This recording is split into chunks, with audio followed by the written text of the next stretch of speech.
नमस्कार विद्यार्थी मित्रों, कैसे हो? मजे में? अगस्त्य इंटरनेशनल स्कूल में ऑनलाइन लेक्चर में फिर से एक बार आपका स्वागत है। अगले तास में हमने दूसरे प्रकरण जो बुढ़ी काकी उनके स्वाध्याय के प्रश्नों देखे थे। उस स्वाध्याय के प्रश्नों को आपने अच्छी तरह से याद रख लिए होंगे और होमवर्क जो मिलता है उसमें भी यह सवाल पूछा गया था और उनमें भी कई सारे विद्यार्थियों ने उनका जवाब भी सही तरीके से दिया। लेकिन क्या तो लेकिन आपको आपका जो अक्षर है उसमें कुछ सुधारा लाना है। वह सुंदर अक्षर कीजिए ताकि आप तो अब 10वीं कक्षा में है, बोर्ड के विद्यार्थी कहे गए हो और आपका जो paper exam board SSC board की एग्ज़ाम का पेपर है वह भी बाहर कहीं और जगह पर ही जो चेक किया जाएगा, इसलिए आपका अक्षर बहुत सुवाच्य होना चाहिए। बराबर, तो आप अक्षर की ओर अपना ध्यान दीजिए। अब हम आज के लेक्चर में व्याकरण के कुछ पॉइंट है उनका अध्ययन करेंगे। व्याकरण के पॉइंट में मुहावरे है, भाववाचक संज्ञा है, विलोम शब्द है, पर्यायवाची शब्द है, संधि विग्रह है, कर्तुवाचक संज्ञा है। ये सब के कई प्रश्न पूछे गए हैं, तो आपको उनका सही तरीके से उत्तर देना चाहिए, यानी कि उन पे ध्यान दीजिए। और कई अगली बार जब होमवर्क मिले तो यह भी पूछा जाए तो आपको यह सब आना चाहिए। तो बुढ़ी काकी, अब तो उनके बारे में कुछ चर्चा करने की कोई ज़रूरत नहीं, फिर भी हम कहते हैं कि उनके लेखक कौन है, तो आप बता सकते हैं कि उनके लेखक कौन है? प्रेमचंद। तो मुहावरे का अर्थ देकर वाक्य में प्रयोग कीजिए। क्या है मुहावरे का अर्थ? जिन्हें हम गुजराती भाषा में रूढ़ि प्रयोग कहते हैं। तो रूढ़ि प्रयोग नो अर्थ आपीने वाक्य में प्रयोग करो। तो અહીં तो खाली अर्थ ज लखेलो छे पण वाक्य में आपणी रीते प्रयोग करी सकीए।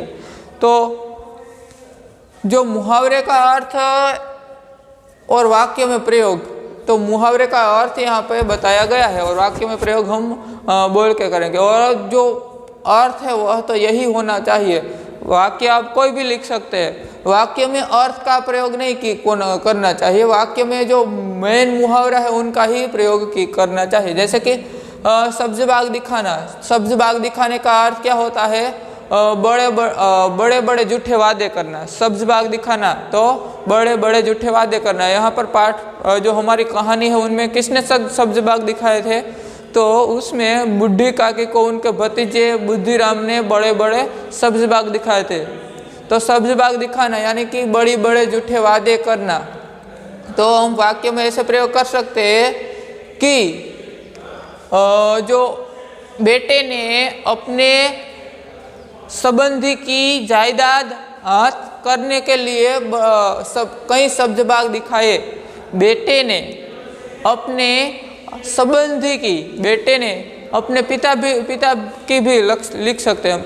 बेटे ने अपने पिता की जायदाद अपने नाम करने के लिए उन्होंने कई तरह के सब्ज बाग दिखाए। और यह भी कहा जाता है कि सेठ जी ने अपना काम निकालने के लिए नौकर को कई सब्ज बाग दिखाए। यानी कि सेठ जी ने अपना काम जो करवाना था, इसलिए उन्होंने उनके नौकर को कई तरह के झूठे वादे किए कि मैं आपको यह कर दूंगा, मैं आपका पगार में आपकी जो सैलरी है उसमें भी मैं बढ़ावा कर दूंगा। तो सब्ज बाग दिखाना है तो बड़े झूठे वादे करना। तो सेठ जी ने अपने नौकर के पास अपना काम करवाने के लिए कई तरह के सब्ज बाग दिखाए थे। यह वाक्य था। आपे से बाहर होना, अत्यंत क्रोधित होना। आपे से बाहर होना, अत्यंत क्रोधित होना। बेटे के चोरी में पकड़ा जाने पर, बेटे के चोरी में पकड़ा जाने पर उनके पिता आपे से बाहर हो गए। उनके पिता आपे से बाहर हो गए, यानी कि उनको अत्यंत क्रोध आया जब बेटे ने चोरी की और उसमें वह पकड़ा गया। तो गिरफ्तार होने से उनके पिता है वह अत्यंत क्रोधित हो गए। बेटे के चोरी में गिरफ्तार होने से पिता आपे से बाहर हो गए। क्या हुआ? तो बेटे के चोरी में गिरफ्तार होने से उनके पिता आपे से बाहर हो गए, यानी कि अत्यंत क्रोधित हो गए। उबल पड़ना यानी क्रोधित होना। उबल पड़ना का अर्थ क्या होता है? क्रोधित होना। तो आपे से बाहर होना तो अत्यंत क्रोधित होना, उबल पड़ना तो क्रोधित होना, उबल पड़ना तो क्रोधित होना। जो नौक दुकान मॉल में चोरी होने पर मॉल के मालिक है वह चौकीदार पर उबल पड़ता है। मॉल में चोरी होने पर मॉल के जो मालिक है वह चौकीदार पर उबल पड़ता है, यानी कि मॉल में जो चोरी हुई है तो उनके जो मालिक है वह इस चौकीदार, उनके चौकीदार है, उन पर उबल पड़ते हैं, उन पर क्रोधित हो जाते हैं। तो सेवक को, यानी कि सेवक ने काम बिगड़ा तो इस पर भी उनके सेठ, उनके मालिक उबल पड़ते हैं। तो उबल पड़ना यानी क्रोधित होना।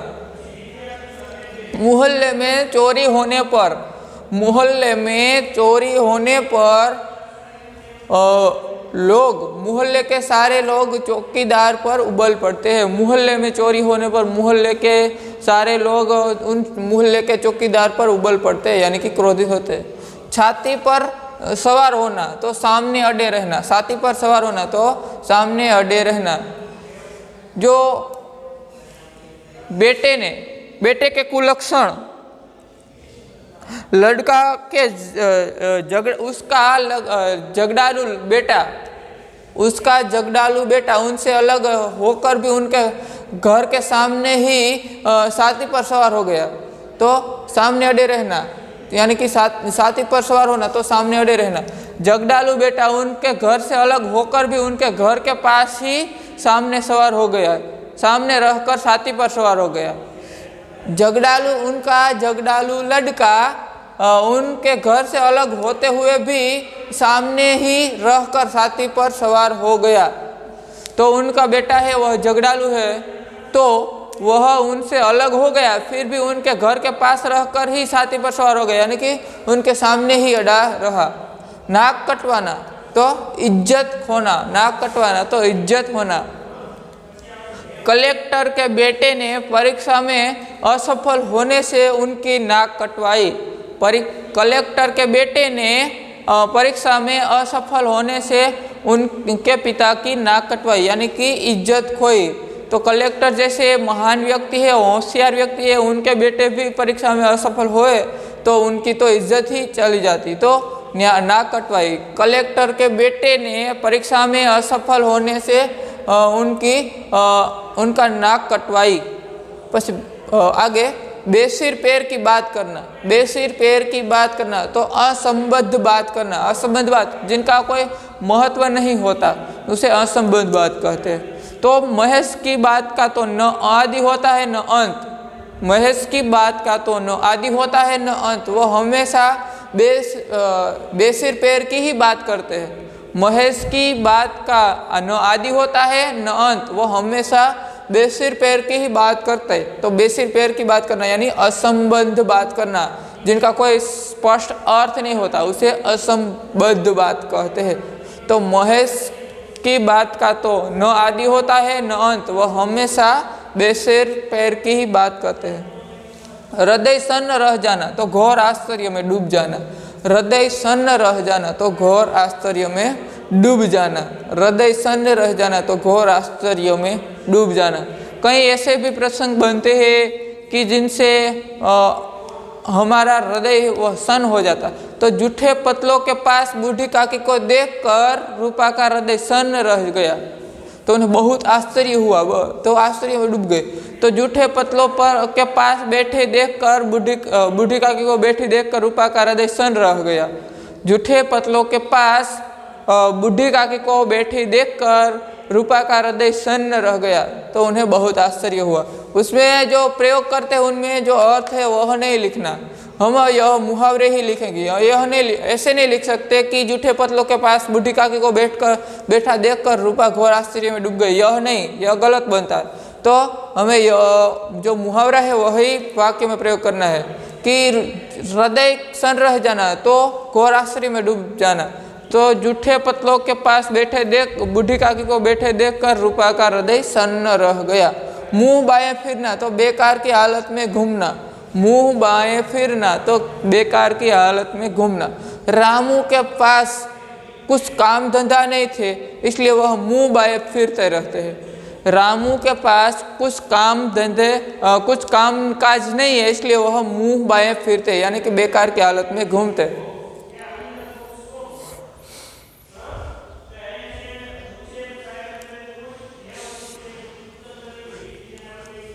तो रामू के पास कुछ काम काज नहीं है इसलिए वह मुंह बाएं फिरते हैं, तो बेकार की हालत में घूमते हैं। कलेजे में हुक सी उठना तो मन में दुख होना, कलेजे में हुक सी उठना तो मन में दुख उठना। बूढ़ी काकी की सारी जायदाद बुद्धिराम ने हाथ कर ली तो बूढ़ी काकी के कलेजे में हुक सी उठी। बूढ़ी काकी की सारी जायदाद बुद्धिराम ने हासिल कर ली तो बूढ़ी काकी के कलेजे में हुक सी उठी, तो उन्हें मन में बहुत दुख हुआ कि बूढ़ी काकी की सारी जायदाद थी वह उनके भतीजे बुद्धिराम ने उनके नाम कर ली, तो बूढ़ी काकी को बहुत मन में दुख हुआ। रोटियों के लाले पड़ने तो रोटियों के लिए बहुत तरसना। बूढ़ी काकी को तो रोटियों के लाले पड़ते हैं, बूढ़ी काकी को तो रोटियों के लाले पड़ते हैं, तो बूढ़ी काकी रोटियों के लिए बहुत तरसती है। तो रोटियों के लाले पड़ने तो रोटियों के लिए बहुत तरसना। बूढ़ी काकी के रोटियों के लाले पड़ते हैं तो बूढ़ी काकी को तो रोटियों के लाले पड़ते हैं, तो बूढ़ी काकी रोटियों के लिए बहुत तरसती है। आग हो जाना तो अत्यंत क्रोधित होना, आग हो जाना तो अत्यंत क्रोधित होना। कड़ाह के सामने बूढ़ी काकी को देखकर रूपा तो आग हो गई। कड़ाह के सामने बूढ़ी काकी को बैठी देखकर रूपा तो क्या हो गई, आग हो गई। तो रूपा अत्यंत क्रोधित हो गई, अत्यंत क्रोधित होना तो आग हो जाना। तो कड़ाह के सामने बूढ़ी काकी को बैठे देखकर रूपा तो आग ही हो गई, तो अत्यंत क्रोधित हो गई। जवाब दे चुकना तो निष्क्रिय हो जाना, निष्क्रिय हो जाना। जवाब दे चुकना तो निष्क्रिय हो जाना। बूढ़ी काकी के हाथ पैर जवाब दे चुके थे, बूढ़ी काकी के हाथ पैर जवाब दे चुके थे तो निष्क्रिय हो जाते हैं। हमारे दादाजी के पैर, हमारे दादाजी की आंखें जवाब दे चुकी थी, तो हमारे दादाजी की आंख थी वह कमजोर हो गई, यानी कि निष्क्रिय हो गई। तो यह भी वाक्य हम लिख सकते हैं कि हमारे दादाजी की आंखें जवाब दे चुकी थी। कलेजा पसीजना तो दया आना, कलेजा पसीजना तो दया आना। बूढ़ी काकी की ऐसी दशा देखकर हमारा तो कलेजा ही पसीजने लगता है। बूढ़ी काकी की ऐसी दुर्दशा देखकर हमारा तो कलेजा ही पसीजने लगता है। तो बूढ़ी काकी की ऐसी हालत देखते हैं कि उनकी सारी जायदाद थी वह बुद्धिराम ने हासिल कर ली, तो ऐसे उनकी करुणाजनक स्थिति को देखकर हमारा तो कलेजा ही पसीजने लगता है। तो हमें तो बहुत ही दया आती है ना, आपको भी आती होगी। बूढ़ी काकी पर सभी विद्यार्थी को बहुत ही दया आती, तरस आती होगी। तो उनके जवाबदार कौन है, तो बुद्धिराम, बराबर। अब संधि विग्रह, संधि विग्रह हमने अगले क्लास में भी किया था, लेकिन कुछ बाकी रह गया था, तो इस क्लास में फिर से हम देखते हैं। तो संधि विग्रह, सहानुभूति, सह प्लस अनुभूति, सह प्लस अनुभूति,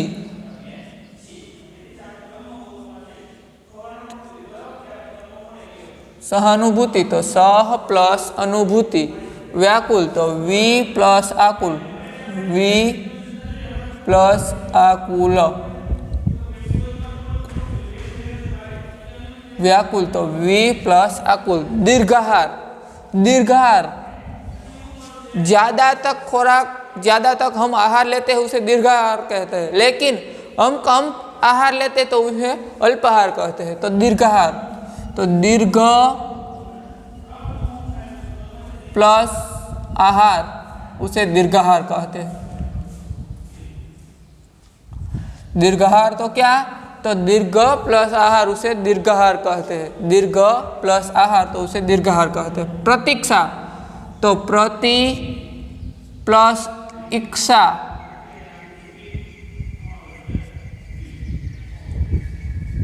देखिए विद्यार्थी मित्रों, आपको यहाँ अच्छी तरह से याद रखना चाहिए कि जो प्रतीक्षा में जो ती है वह दीर्घ है थी, लेकिन जब उनकी जो संधि का विग्रह कहा गया तब ती ह्रस्व हो गई है, तो प्रतीक्षा तो प्रति प्लस इक्षा तो ती है वह ह्रस्व हो गई है।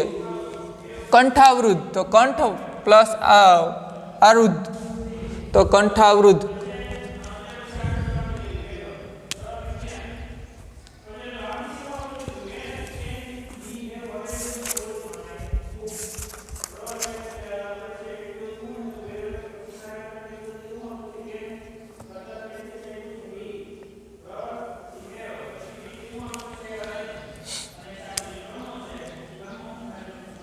कंठ प्लस अवरुद्ध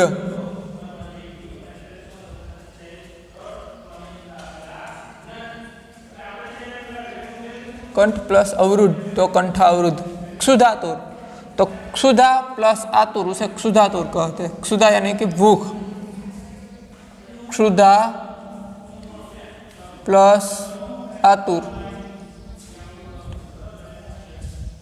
क्षुधा प्लस आतुर तो उसे क्षुधातुर कहते हैं। पुनरागमन तो पुनः प्लस आगमन उसे पुनरागमन कहते हैं।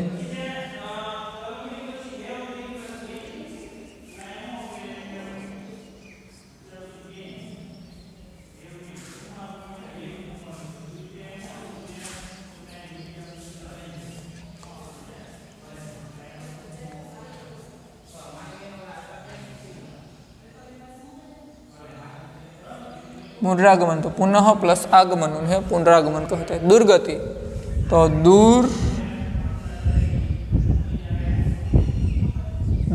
प्लस गति उसे दुर्गति कहते हैं। यहाँ भी कहा जाता है दुर्गति को दूह प्लस गति, लेकिन यहाँ हमने दुर्गति को दूर प्लस गति कहा। विलोम शब्द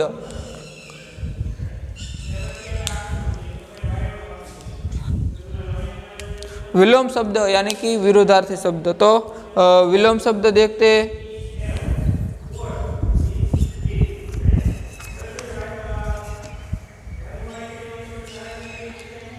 अनुराग तो विराग, अनुराग तो विराग। याद रखना है आपको विलोम शब्द अनुराग तो विराग, दीर्घाहार तो अल्पाहार,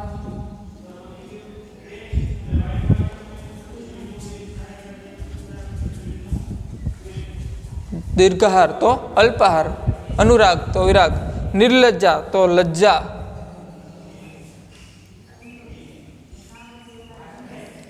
परिमित अपरिमित तो परिमित,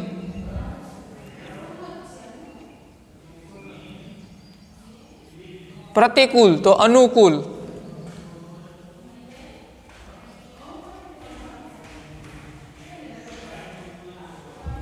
प्रतिकूल तो अनुकूल, सज्जन तो दुर्जन, सुलभ तो दुर्लभ,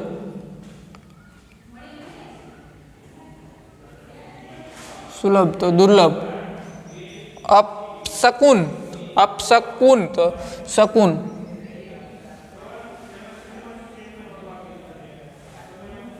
अपशकुन तो शकुन।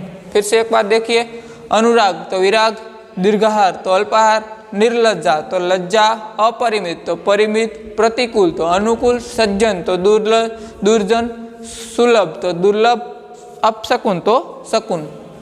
तो अब भाववाचक संज्ञा बुढ़ापा, बुढ़ा तो बुढ़ापा, बराबर।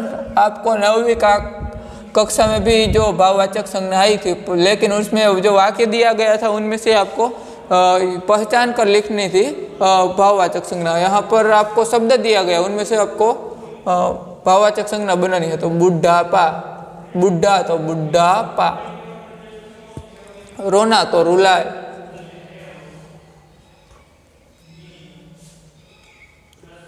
रोना तो रुलाई, कम तो कमी, कुछ कम है तो उसमें कमी कहते हैं। प्रसिद्ध तो प्रसिद्धि,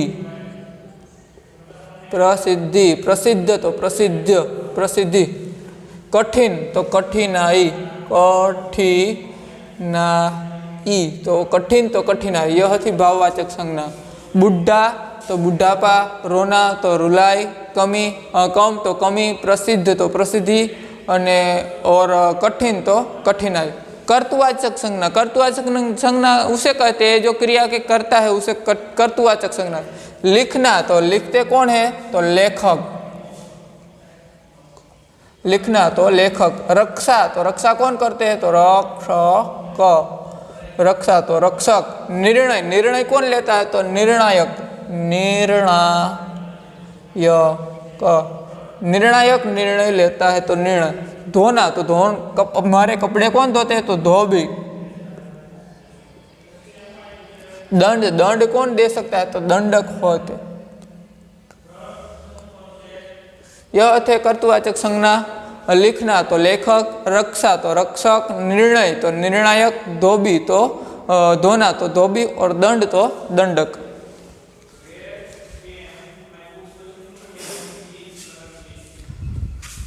अब पर्यायवाची शब्द, क्रोध तो रोष, आसमान तो अंबर, अंबर और नभ भी कहा जाता है। धरती तो पृथ्वी यानी कि धरा, संपत्ति तो दौलत, दौलत उसे संपत्ति कहते हैं। प्यार तो प्रेम। यह थे पर्यायवाची शब्द। फिर से एक बार हम यहाँ से देखते हैं संधि विग्रह से, जो हमने इस तास में मुहावरे, संधि विग्रह, सब विलोम शब्द, भाववाचक, कर्तवाचक और पर्यायवाची शब्द देखे तो आपको यह याद ही रह गए होंगे। फिर से एक बार जल्द से सब्ज बाग दिखाना तो बड़े बड़े झूठे वादे करना, आपे से बाहर होना तो अत्यंत क्रोधित होना, उबल पड़ना तो क्रोधित होना, छाती पर सवार होना तो सामने अड़े रहना, नाक कटवाना तो इज्जत खोना, बेसिर पैर की बात तो असंबद्ध बात, हृदय सन्न हो जाना तो आश्चर्य में घोर आश्चर्य में डूब जाना, मुंह बाएं फिरना तो बेकार की हालत में घूमना, कलेजे में भूख से उठना तो मन में दुख होना, रोटियों के लाले पड़ना तो रोटियों के लिए बहुत ही तरसना, आग हो जाना तो अत्यंत क्रोधित होना, जवाब दे चुकना तो निष्क्रिय होना, कलेजा पसीजना तो दे आना। यह थे मुहावरे का अर्थ। उनके वाक्य तो आप भी बना सकते हैं, आपको जो ठीक लगे तो आप उनके वाक्य अपनी नोटबुक में भी बना सकते हैं इस वक्त वीडियो को स्टॉप करके। और हाँ, जो हमेशा बोर्ड में जो कुछ लिखाया गया होता है तो आपके पास नोटबुक होती तो उनमें लिख लेना। संधि विग्रह, सहानुभूति तो सह प्लस अनुभूति, उससे क्या कहते हैं? सहानुभूति। व्याकुल तो वी प्लस आकुल, उसे क्या कहते हैं? व्याकुल। दीर्घाहार तो दीर्घ प्लस आहार, उसे दीर्घाहार कहते हैं। दीर्घाहार की जगह अल्पाहार लिखा होता तो हम यह भी लिख सकते हैं कि अल्प प्लस आहार, उसे अल्पाहार कहते हैं। प्रतीक्षा तो प्रति प्लस इच्छा, उसे क्या कहते हैं? प्रतीक्षा। यहाँ पे जो मेन तफावत थे, अंतर था, वह भेद था, वह मैंने आपको बता दिया कि जो प्रतीक्षा में प्रतीक्षा शब्द में ती है वह दीर्घ है, लेकिन हम उनके जो संधि विग्रह करते हैं तो दीर्घ क्या हो जाता है? ह्रस्व हो जाता है, दीर्घ यहाँ रह जाते हैं। तो प्रति प्लस इच्छा, उसे क्या कहते हैं? प्रतीक्षा। कंठावरुद्ध तो कंठ प्लस अवरुद्ध, उसे क्या कहते हैं? कंठावरुद्ध। क्षुधातुर तो क्षुधा प्लस आतुर, उसे क्या कहते हैं? क्षुधातुर। भूख से जो आतुर है वह, जिन्हें बहुत ही भूख लगी हुई है, उन्हें क्षुधातुर कहा जाता है, तो क्षुधातुर। तो क्षुधा यानी कि भूख, तो क्षुधा प्लस आतुर, उसे क्या कहते हैं? क्षुधातुर। पुनरागमन तो पुनः प्लस आगमन, उन्हें क्या कहते हैं? पुनरागमन। पुनः प्लस आगमन, उन्हें क्या कहते हैं? पुनरागमन। दुर्गति, दूर प्लस गति, उसे क्या कहते हैं? दुर्गति। विलोम शब्द, विलोम यानी विरुद्धार्थी। अनुराग तो विराग। दीर्घाहार तो अल्पाहार। निर्लज्जा तो लज्जा। प्रतिकूल तो अनुकूल। सज्जन तो दुर्जन। सुलभ तो दुर्लभ। अपशकुन तो अपशकुन तो शकुन। अब भाववाचक संज्ञा, बुढ़ा तो बुढ़ापा। रोना तो रुलाई। कम तो कमी। प्रसिद्ध तो प्रसिद्धि। कठिन तो कठिनाई। कर्तुवाचक संज्ञा लिखना तो लेखक, रक्षा तो रक्षक, निर्णय तो निर्णायक, धोना तो धोबी, दंड तो दंडक। जो इनकी जगह आपको वाक्य दिया गया और वाक्य में से कर्तुवाचक संज्ञा पहचान कर लिखिए तो भी आप लिख सकते हैं कि जो करता है, जो क्रिया का करता है, जो कोई भी क्रिया करते हैं उनको कर्तुवाचक संज्ञा कहा जाता है। जैसे कि लिखना, जो लिखने वाले हैं उनको क्या कहते हैं? लेखक। जो हमारी रक्षा करने वाले हैं उनको हम क्या कह सकते हैं? रक्षक भी कह सकते हैं। जो कोई भी बाबत, कोई भी कार्य में निर्णय करते हैं उन्हें क्या कहते हैं? निर्णायक। धोने, कपड़े धोने वाले को क्या कहते हैं? धोबी। धोना तो धोबी। दंड तो दंड देने वाले को क्या कहा जाता है? दंडक भी कहा जाता है। इस तरह पर्यायवाची शब्द, क्रोध तो रोष, आसमान तो अंबर नभ आकाश, पृथ्वी तो धरती, संपत्ति तो दौलत, प्यार तो प्रेम। बराबर। तो आज के ताश में हमारे लिए इतना काफ़ी। अब हम अगले ताश में मिलेंगे, तब तक अलविदा।